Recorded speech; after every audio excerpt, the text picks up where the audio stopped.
This isn't a matter of me or you.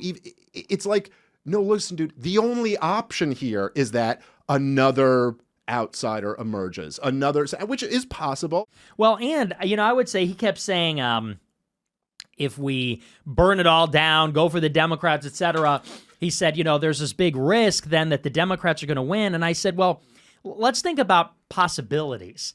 So if we have someone from the administration run like Vance or Rubio, let's think about what Vance and Rubio would do that Trump would not. If we can agree that Trump is unsatisfactory, he's betrayed many of the promises, and at the minimum, like you even said earlier, to the extent that he's doing anything, he's not solving it. So are Vance and Rubio going to be better than Trump? And if so, how? How are they going to stand up to the Israel lobby? How are they going to be more immigration restrictionist? I don't think anyone would really believe that. And so you either get a continuation of the, if it's even possible they win because they're attached to this administration, you either get a continuation of this, which we all recognize is not a solution for anything. The best people say is, it's worse than, or rather, it's better than total destruction under Democrats. Or they say something like, well, it's buying us time. It's letting us have some sort of like salutary neglect, like the Democrats aren't killing us with censorship and debanking. That's best case scenario. Worst case scenario is it's a Democrat. And so you say, that's a scenario where there's no winning option.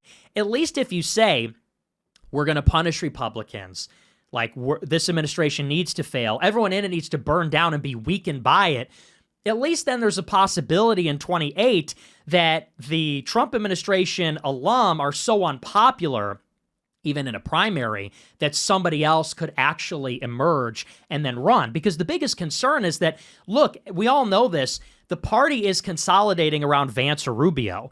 The money, the actual party apparatus. And what they're going to try to do is make it so there isn't a competition. They're going to make it so that there's one clear guy, probably that Trump backs, someone from the admin like Vance or Rubio.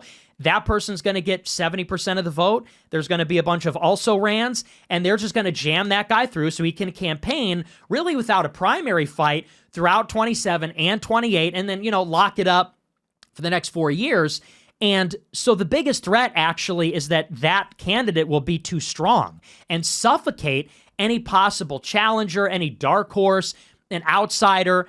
And by the way, if we get an outsider, that might be your victory. That might be your victory condition where it is someone who was from that Trump coalition, saw where it went wrong, wants to fulfill the promises of it without kind of rejecting the fundamental premise.